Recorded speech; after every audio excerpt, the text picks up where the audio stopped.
Gracias, Dustin, por la oportunidad. Sí, estamos ya, hemos formalizado el día 5 dentro del plazo que se nos ha dado, formalizamos la casación.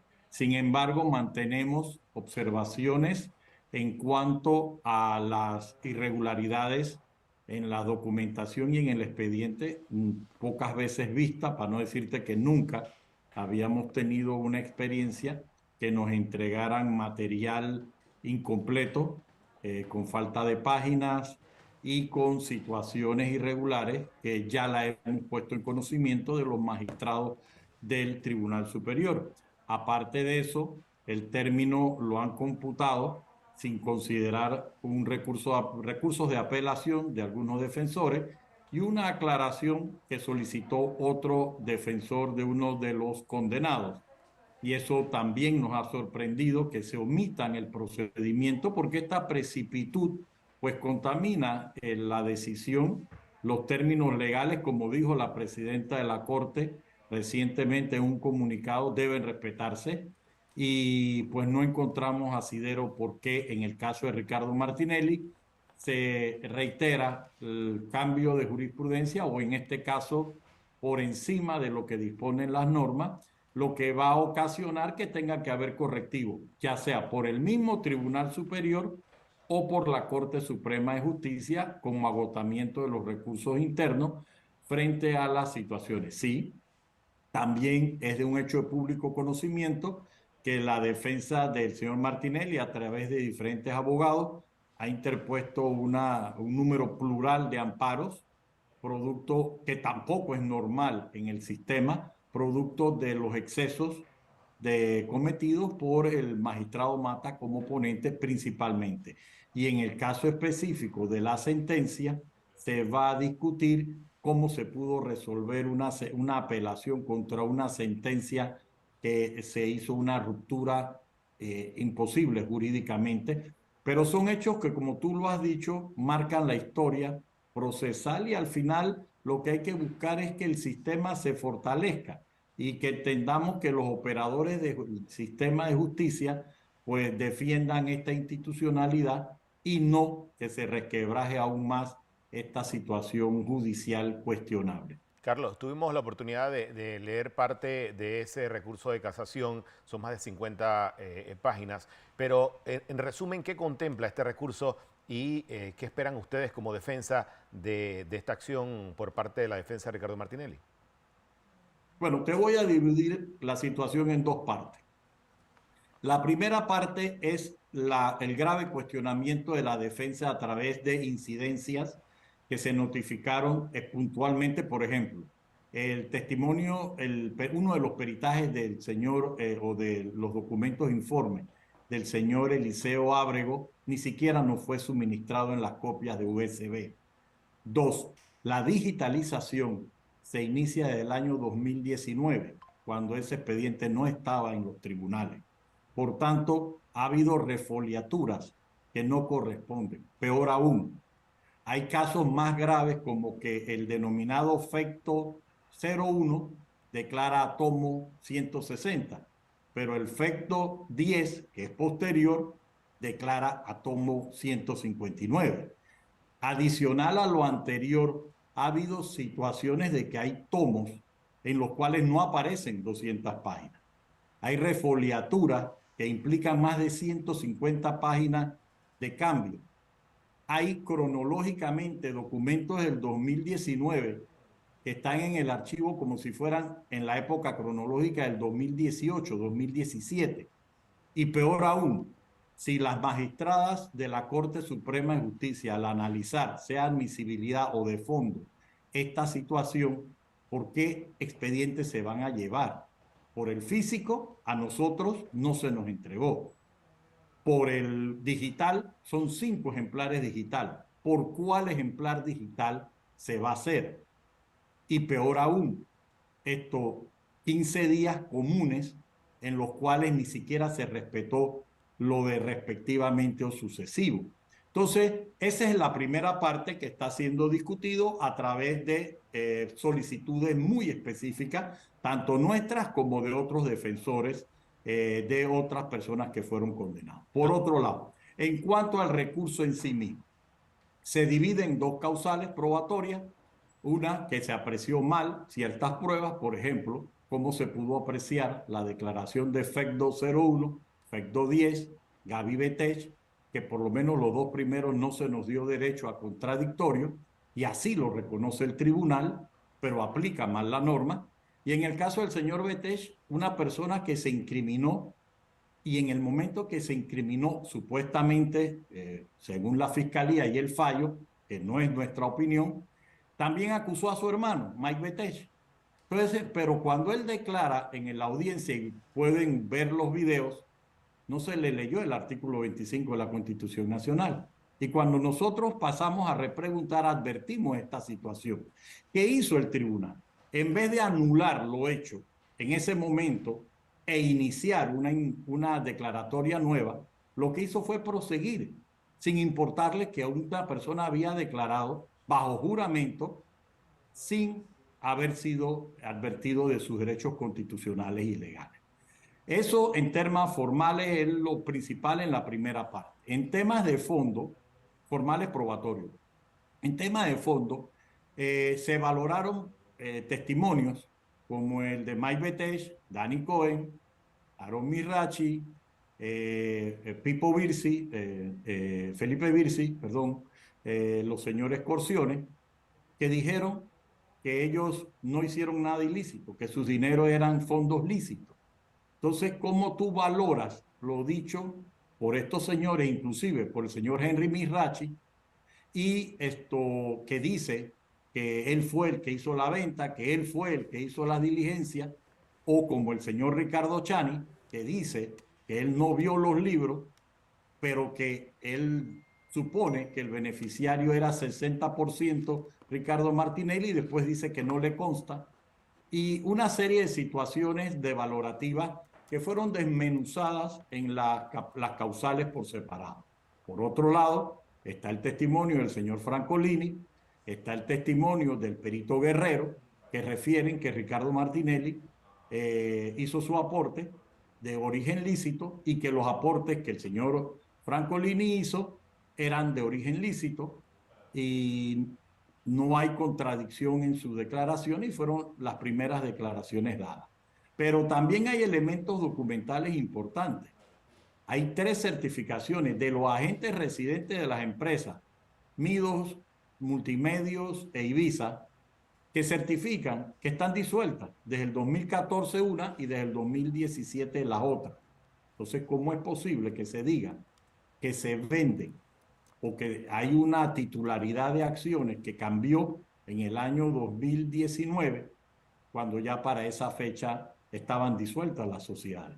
¿De qué estamos hablando? El gobierno, peor aún, el gobierno recibe acciones de sociedades que están disueltas, independientemente de otras consideraciones que se están debatiendo por recursos extraordinarios, como la evidente y palpable violación del principio de especialidad, como también la ruptura que hicieron al resolver una apelación contra una sentencia cuando quedaba pendiente la apelación del fiscal. Es decir, ¿cómo tú vas a resolver apelaciones por separado selectivamente? Yo sí, nosotros estamos totalmente inconformes con la sentencia 43 que está siendo objeto del recurso de casación, e incluso hay pendientes recursos de amparo contra esta sentencia, pero en cuanto a violaciones formales. La casación es un recurso, disculpen la redundancia, formal, pero sobre causales específicas.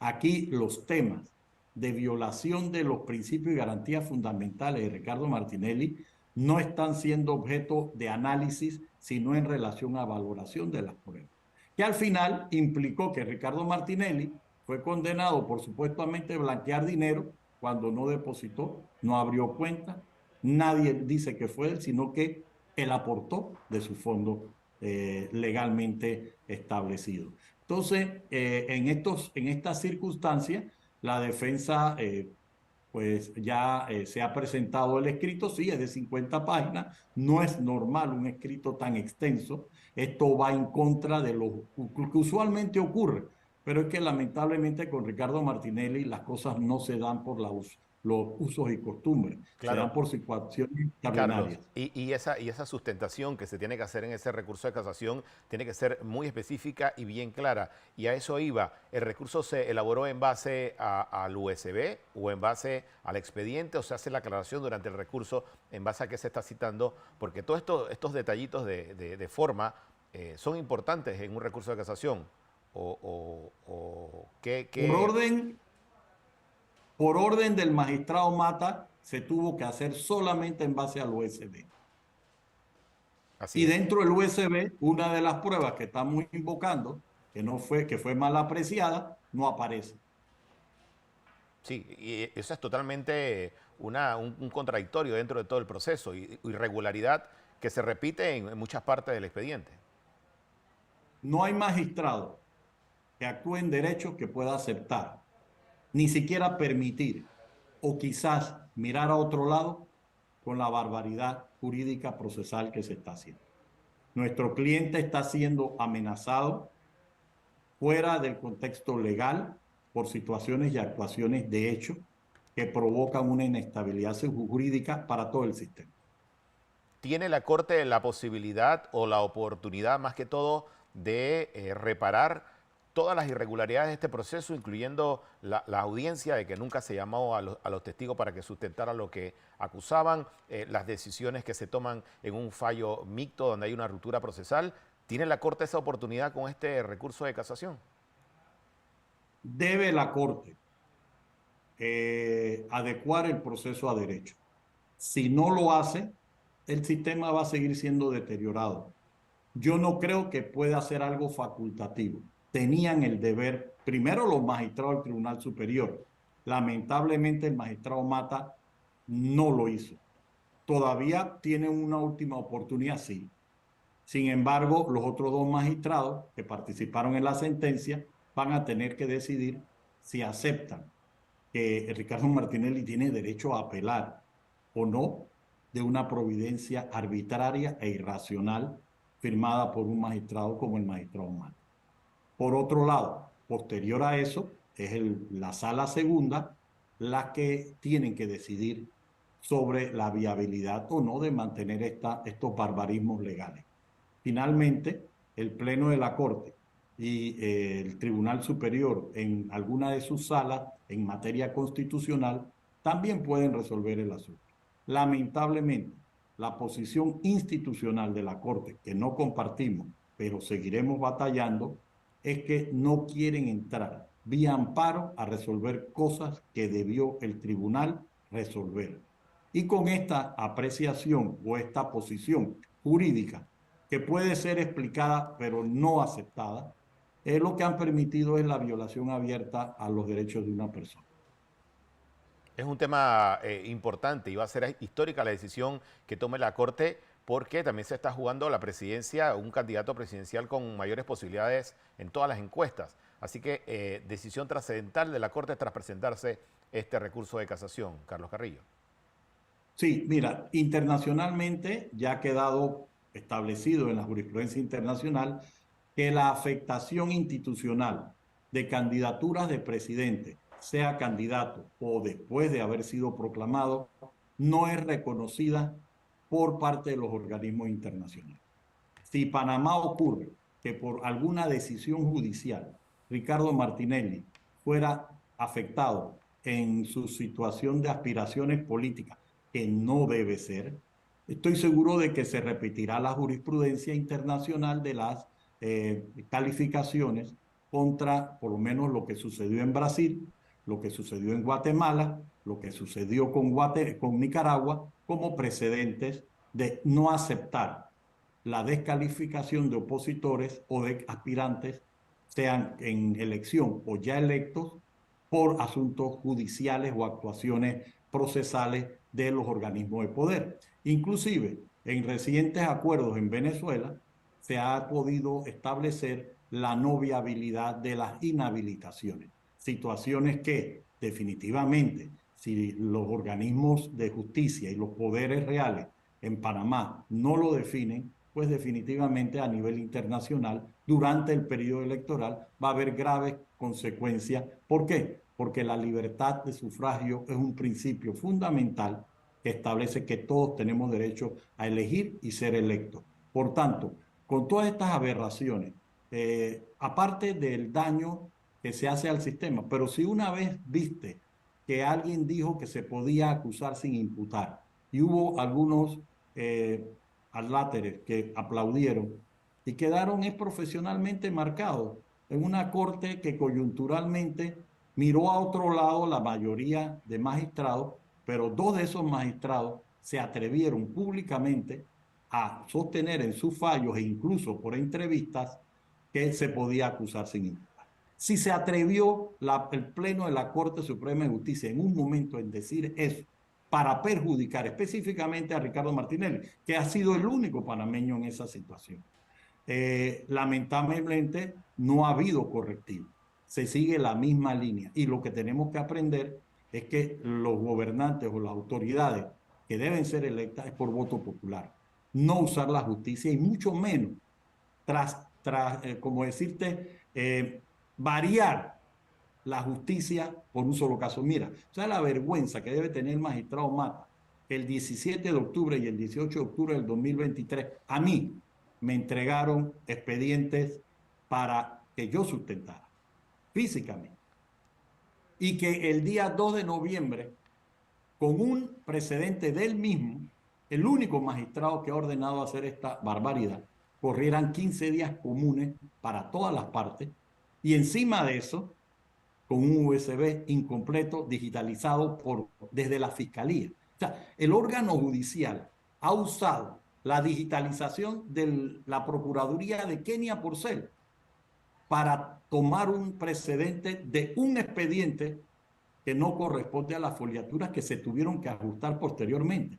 Y eso que no hablo de los cuadernillos selectos. Si la defensa de Ricardo Martinelli hizo una grave acusación públicamente de que se habían manipulado por parte de un abogado en componendas con funcionarios del Ministerio Público y que el órgano judicial, ni siquiera el Ministerio Público, se haya preocupado por lavar la cara a decir y garantizar la transparencia. Y ahora resulta que 4 años después no hay los acuerdos aparecen en otras páginas, se perdieron los tomos, se perdieron las fojas. O sea, la vergüenza que no haya una Totalmente. autoridad que quiera hacer transparente el trámite. O sea, ni siquiera estamos discutiendo la inocencia de Ricardo Martinelli, que es nuestro fundamento. Estamos perdiendo el tiempo porque quieres hacer ver que es de noche cuando es de día. Entonces, y si tú como profesional o como magistrado te atreves a renunciar a eso, con cualquier excusa, considerarte la Liga de la Justicia o complacer intereses políticos, comerciales, personales o de cualquier naturaleza, tienes que pagar las consecuencias mínimamente como lo pagaron los otros dos magistrados de la Corte anterior, con Así la es. vergüenza de que tus ideas son unas aberraciones que quizás te atreviste a decir para que te aplaudieran que se podía acusar sin imputar. Vamos a estar Comencemos por ahí. Vamos a estar pendientes, Carlos, de lo que ocurra con este recurso, que es muy importante, y darle seguimiento en los próximos días a esto y a los otros recursos de amparo que se han interpuesto en el caso New Business. Carlos Carrillo, de la defensa del expresidente y candidato presidencial Ricardo Martinelli.